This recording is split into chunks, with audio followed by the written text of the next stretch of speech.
Ladies and gentlemen, boys and girls, welcome back to the Dr. Burchett Show. This is our final installation with Drew Burchett, my cousin, and Drew is an Ironman. That just sounds cool. You can't say Yeah. that about me. Drew also has a PhD in physical therapy. Knows what he's talking about with this stuff. We've just gone through a bunch of interviews talking about motivation, the nuts and bolts of not only what you take during the race, but what you ate around it and your training. And you said 50 pounds, but then even 30 pounds in 6 months of training. For those people that are interested in losing weight, I'm curious, what can they learn from this? How did you do it? Do you think it was more what you were eating or just like raw burning calories from training? Talk to me a little bit about that. I'd say it's definitely a huge combination of just cardiovascular exercise and what I was eating.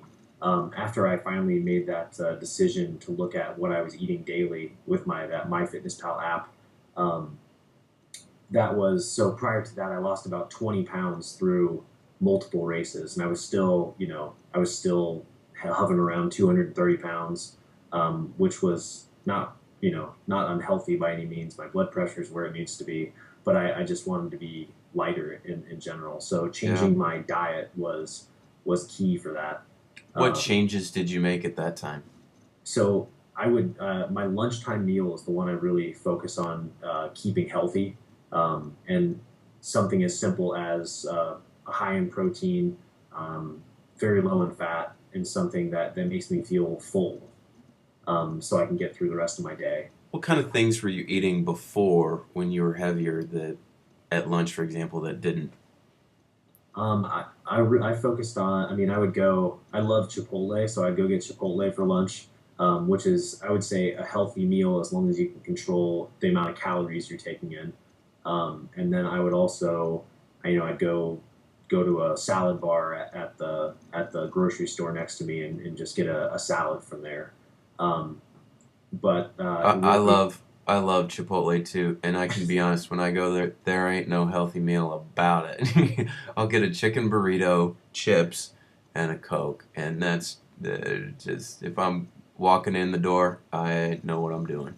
yeah, if you can stay away from the burrito shell, the chips, and your Coke, and even the cheese and sour cream, it's really not terrible.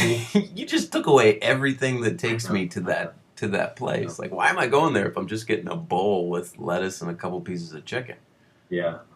That's me. So That's just me. no, I'm right there with you. Um, so I changed instead of eating things like that, or I don't have much time, so I'd go grab a chicken sandwich from Wendy's, or whatever the case. Just as far as time goes, that I would actually I'd bring something from home.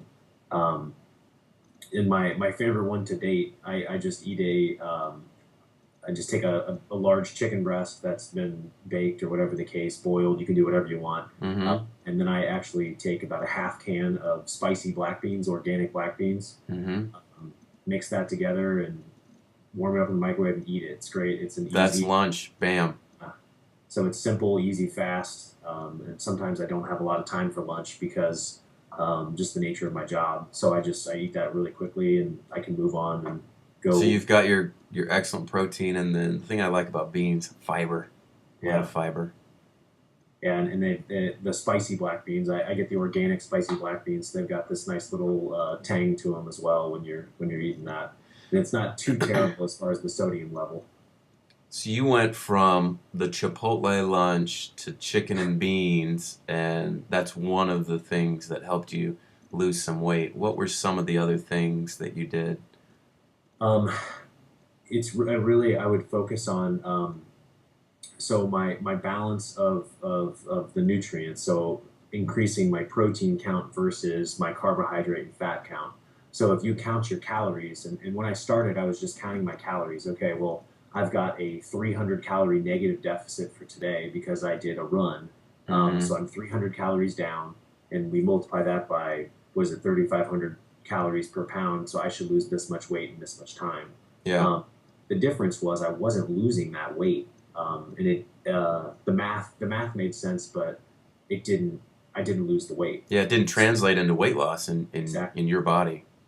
So when I finally changed to more protein, less carbohydrates, less fat, it then started translating a lot better into what I would lose as far as that goes. That's interesting. So when you finally upped the protein, that's when those numbers made a little more sense for you. Yeah.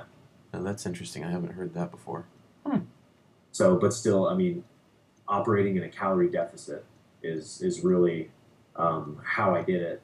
So I would at that point I would do a spin class in the morning at 5:45, so an early riser, or I'd go for a 5 mile run or whatever the case, and I would make sure that I would get I would say at least 5 days a week I'd get some sort of cardio in, and basically go from there. Or I'd sit in the basement on my bicycle on the bike trainer and spend for an hour while watching TV with my wife. So you would Um, do something in the morning for about an hour, yeah. and then go about your day, and then in the evening another couple hours, or Well, during the thick of the training, yes, but before, when I was just out of, when I was kind of, we'll call it the off season, yeah. it would just be at least one thing 5 days a week was what I was trying to focus on, and then watching my calories and really, if I knew I burned this many calories during my run, and I really relied on I've got a Garmin watch. I really relied on that to give me the calorie content that I burned. And then I'd insert that into that MyFitnessPal, and I'd have a 500 calorie deficit for that day. So you do kind of keep an eye on your calories and follow that. You count calories, and you Correct. use a Garmin watch. And then, what was the other thing that you used for to keep track of your food? That MyFitnessPal is really what I used. And after about 2 or 3 months of using that, I really figured out what I can eat, what I should eat, what I should avoid, and how to really balance my meals throughout the day. And then I kind of went cold turkey with it, and I just continued with everything that I was doing, and it worked really well. So it's almost like you used the Garmin watch and this MyFitnessPal app, kind of like training wheels for a while. Yeah.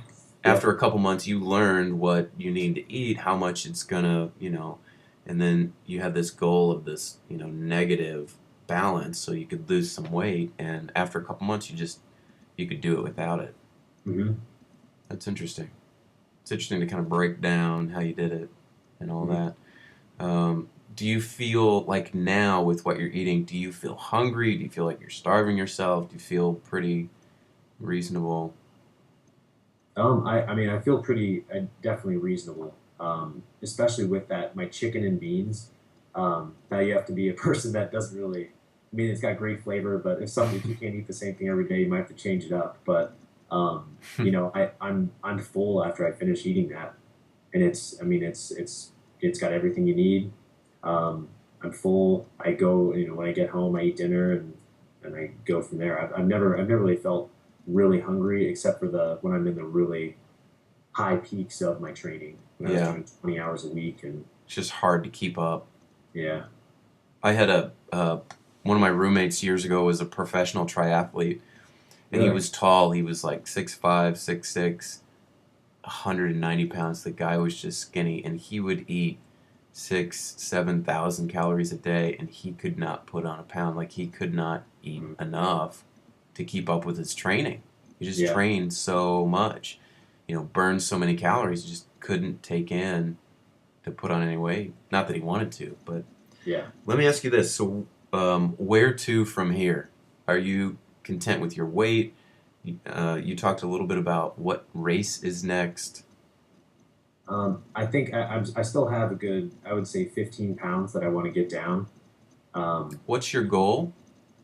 I want to be somewhere around about 180 pounds, somewhere right around there, 185 pounds.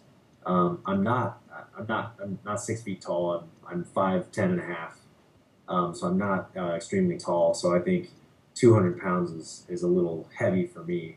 I do have I think I have more muscle mass Do you than ever, age, but I mean, certainly your BMI, given your height, would be a little high, but do you ever do a body fat percentage? Have you done that?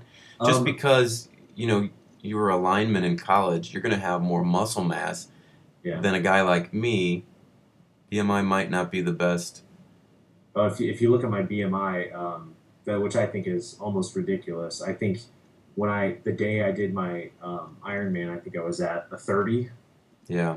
which is I don't know. You think somebody that can run for 12 hours straight shouldn't be considered obese, but Body fat percentage might be a better way to quantify if you're looking for a number. yeah. I Those mean, kind I of can do things. skin caliper or whatever the Yeah. case for it. The the important thing to remember, I talk to people about this, is that what would you guess the number one indicator for longevity is between all of those things? Body fat percentage, BMI, number of, hours spent weekly working out, what you eat, or your fitness level. Of all of that, which one correlates the most with longevity? Hmm. I don't know if I can give you a good answer about that. If I had to guess, it'd probably be body fat content. But if I Fitness guess, level. is it really? Your fitness level. So that you are able to do these Ironmans says we're, the media, we're all focused more on body image and fat content and all this stuff. But the truth is, if you look at the studies, Okay. and there's no question about it, that your fitness level, so like a stress test or, I mean, come on, an Ironman, that your heart is able to go that long and that hard, that's your best indicator that, you're in a very low risk for cardiovascular disease, and to live into old age. Not those other things, not what you eat, not how much you exercise, not although yours is off the chart with that, and not even your BMI or yeah, those are like individual risk things, but big picture wise, your fitness level really is the end game for everybody. So if you can sustain an 8-minute mile for however long, it almost doesn't, I wouldn't say it doesn't matter. It's much less important what your weight or your body fat percentage is. Mm-hmm. Interesting. Fitness level. So, I don't know if I'd kill yourself trying to get down to 180 or 185. I think you're probably in pretty good health. Yeah. Well, I think for me, I would say it's more image for me, but it's also the lighter I am, the faster I can go. If that makes Yeah, no, that sense. makes sense. I can understand reasons to want to trim down a little more. Yeah. So, well, good. This has been a great interview, man. Thanks for taking the time to do this. Anything else you want to touch on or talk about? I would just say, just remember, anybody can do it. Anything's possible if you want to do it. Just go out and set your mind to it and take care of it. That's great. It half inspires me to want to do it. I gotta like hold back because I know I can't commit that kind of legit time, but that's exciting. Yeah. Um, Again, Drew's going to put together some things for us on his training and nutrition, and go to drlarry.com and give us your email if you want to get that emailed to you. Drew, thanks for coming. Maybe we'll chat again. Good luck with your future goals, and Thank you. again, I'm pretty impressed. Well, thanks for having me. It was great to have you. Okay, we will see everybody next time on the show. Thanks for coming.